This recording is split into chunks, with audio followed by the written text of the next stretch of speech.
का जो हमारा टॉपिक है वो है vapour pressure. Properties of liquids हम डिस्कस कर रहे थे। आज सेकंड प्रॉपर्टी है वेपर प्रेशर। वेपर प्रेशर को डिफाइन करने से पहले हम एक एग्जांपल के जरिए इसको अंडरस्टैंड करते हैं। लेट्स सपोज हमारे पास एक बर्तन है, उसके अंदर लिक्विड है। अब आम हालात में ये होता है, नॉर्मल कंडीशंस में, कि लिक्विड के मॉलिक्यूल्स जिनकी काइनेटिक एनर्जी ज़्यादा होती है, या जब हम टेम्परेचर देते हैं तो सारे मॉलिक्यूल्स की काइनेटिक एनर्जी इंक्रीज हो जाती है। ये जो वेपर्स होते हैं ये बन के एयर के अंदर मिक्स अप होते रहते हैं। लेकिन ये फिनोमेना है वेपोराइजेशन। हम बात करने लगे हैं वेपर प्रेशर की। वेपर प्रेशर क्या है? वेपर प्रेशर के अंदर वेपोराइजेशन होगी, इसके ऊपर हम एक ढक्कन रख देते हैं, एक लिड रख देते हैं। यहां से मॉलिक्यूल्स जो हैं, नीचे से हम इसको टेम्परेचर देते हैं, मॉलिक्यूल्स काइनेटिक एनर्जी गेन करेंगे। गेन करने के बाद लिक्विड की सरफेस को लीव कर देंगे। अब बाहर जाने के लिए कोई रास्ता नहीं है। जब बाहर जाने के लिए रास्ता नहीं है तो वो यहां पर प्रेशर लगाएंगे। इनिशियली पहले ये प्रेशर कम होगा, लो होगा, लेकिन जैसे ही ज्यादा वेपर्स बनते जाएंगे, ज्यादा वेपर्स आते जाएंगे, ये प्रेशर इंक्रीज हो जाएगा। अब क्या होगा कि ये वेपर्स, लिक्विड के वेपर्स, ये वापस लिक्विड की सरफेस पे इकट्ठे होना शुरू हो जाएंगे और दोबारा लिक्विड फेज में आना शुरू हो जाएंगे। इस अमल को, ये जो दोबारा वेपर्स आकर लिक्विड में चेंज हो रहे हैं, इसको हम बोलते हैं कंडेंसेशन। और ये जो लिक्विड के वेपर्स, ये जो प्रेशर इधर एक्सर्ट कर रहे हैं, ये ऊपर की तरफ भी प्रेशर आ रहा है। जब ज्यादा सारे वेपर्स बन गए तो यहां पे टोटली प्रेशर बन गया। ये जो प्रेशर है इसको हम नेम देते हैं वेपर प्रेशर का। अब डेफिनेशन के अंदर एक टर्म यूज हुई है, इक्विलिब्रियम। इक्विलिब्रियम क्या है कि वेपर्स ने इधर प्रेशर लगाना शुरू किया, जब बाहर जाने का रास्ता नहीं मिला तो उन्होंने वापस कंडेंस होना शुरू कर दिया, लिक्विड फेज में आना शुरू कर दिया। ये अमल ऐसे ही जारी रहेगा। एक स्टेज ऐसी आएगी कि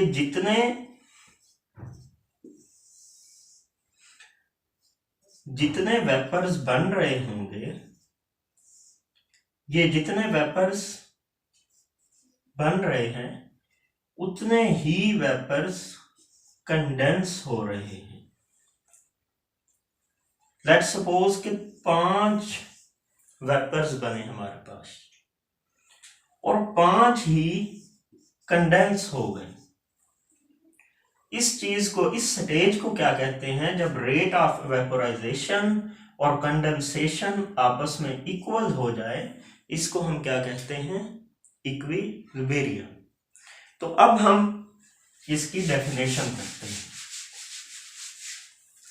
डेफिनेशन क्या है कि pressure exerted by the vapours of a liquid, के लिक्विड के वेपर्स का प्रेशर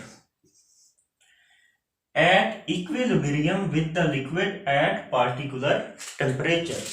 एट इक्विलिब्रियम, इक्विलिब्रियम के ऊपर ये जो हमारे पास बाकी लिक्विड है, इसका जो भी टेम्परेचर है, यहां पर पहुंच, ये बुखारात जब यहां पर चेंज हो रहे हैं, इस अमल को हम क्या कहते हैं? Vapour pressure.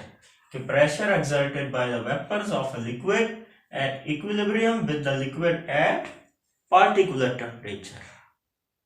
कि इक्विलिब्रियम के ऊपर वेपर्स जो प्रेशर एक्सर्ट कर रहे हैं उसको हम क्या कहते हैं? Simply vapour pressure. अब ये भी हमने देख लिया और इक्विलिब्रियम भी देख लिया। अब हम आ जाते हैं इसके फैक्टर्स के ऊपर कि कौन कौन से फैक्टर्स हैं जो वेपर प्रेशर पर डिपेंड करते हैं, वेपर प्रेशर जिन पर डिपेंड करता है। सबसे पहले है नेचर ऑफ लिक्विड, कि लिक्विड किस नेचर का है, लिक्विड पोलर है या नॉन पोलर है। अब जो होंगे पोलर उनका वेपर प्रेशर होगा लो, जो होंगे नॉन पोलर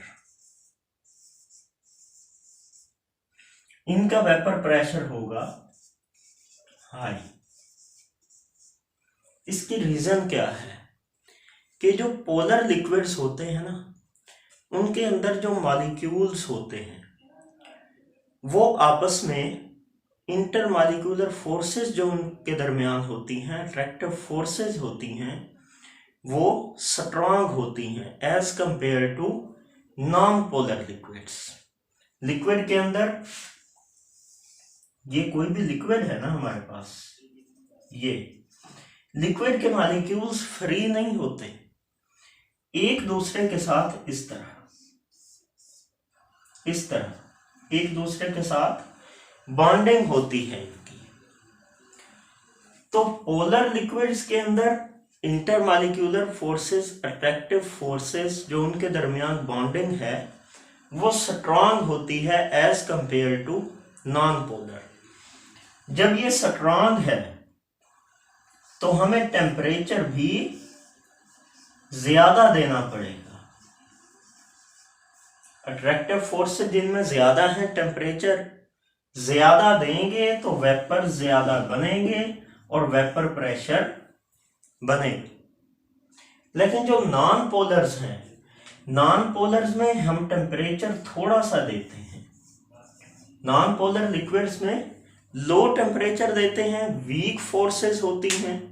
जब वीक फोर्सेस होंगी मॉलिक्यूल्स के दरमियान तो वो इजीली ब्रेक हो जाएंगी और ये जल्दी और ज्यादा वेपर प्रेशर एक्सर्ट करेगा। ये है नेचर ऑफ लिक्विड कि पोलर लिक्विड्स का वेपर प्रेशर कम होता है as compare to non polar liquids. अब आ जाते हैं साइज ऑफ मॉलिक्यूल्स। देखें हमारे पास एक लिक्विड है, उसके जो मॉलिक्यूल्स हैं ये मैं इधर बड़े करके शो कर रहा हूं, इसके मॉलिक्यूल्स लार्ज हैं।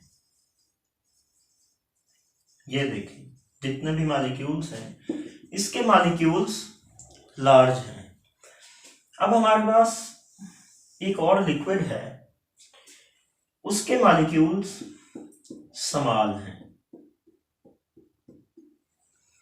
अब अगर हम एक वजनी चीज को उठाते हैं, 1 किलो वेट को उठाते हैं अगर हम, तो ज्यादा एनर्जी की जरूरत होती है। और अगर हम 0.5 किलोग्राम या 1 ग्राम, ओनली 1 ग्राम वेट को अगर हम उठाते हैं तो उसके लिए बिल्कुल थोड़ी सी एनर्जी की जरूरत होती है, हमें थोड़ी सी एनर्जी लगाना पड़ती है एज कंपेयर टू 1 kg।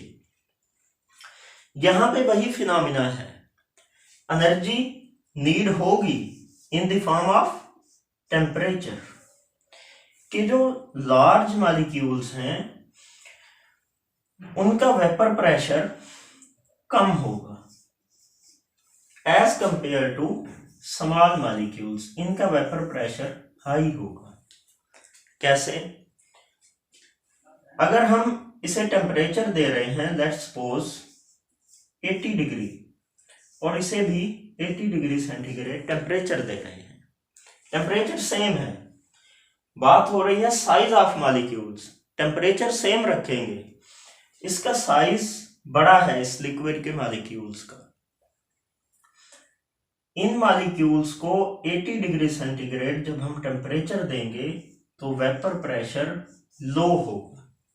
क्यों? साइज इनका बड़ा है, ये बिल्कुल स्लोली अपने वेपर्स में चेंज होंगे। इनका साइज बिल्कुल स्मॉल है। इसको जब हम 80 डिग्री सेंटीग्रेड टेम्परेचर देंगे तो मॉलिक्यूल्स का साइज स्मॉल है, ये इजीली वेपर्स में चेंज होंगे और वेपर प्रेशर हाई होगा। शर्त ये है टेम्परेचर सेम हो। तो इसीलिए जो हमारे पास हेक्सेन होता है H14 और एक और हमारे पास है डिकेन। अब इसमें इसका साइज, इस लिक्विड का साइज स्मॉल है। लिक्विड का साइज नहीं, सॉरी, लिक्विड के मॉलिक्यूल्स का साइज स्मॉल है, इसका मॉलिक्यूल्स का साइज लार्ज है। तो वेपर प्रेशर इसका लो होगा as compare to this at constant temperature. तो ये हो गया साइज ऑफ मॉलिक्यूल्स। तीसरा टेम्परेचर है। टेम्परेचर तो इजीली अंडरस्टैंडेबल है कि जितना टेम्परेचर ज्यादा होगा उतने वेपर ज्यादा बनेंगे, उतना वेपर प्रेशर ज्यादा बनेगा। कि जितने वेपर ज्यादा बनेंगे उतना वेपर प्रेशर ज्यादा बनेगा। वेपर ज्यादा कैसे बनेंगे? जब टेम्परेचर ज्यादा देंगे।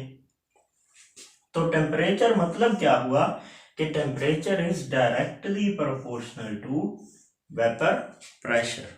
कि जितना टेम्परेचर ज्यादा होगा वेपर प्रेशर ज्यादा होगा, जितना टेम्परेचर लो होगा वेपर प्रेशर लो होगा। तो ये था आज का हमारा टॉपिक, प्रॉपर्टीज ऑफ लिक्विड्स में वेपर प्रेशर और इसके फैक्टर्स।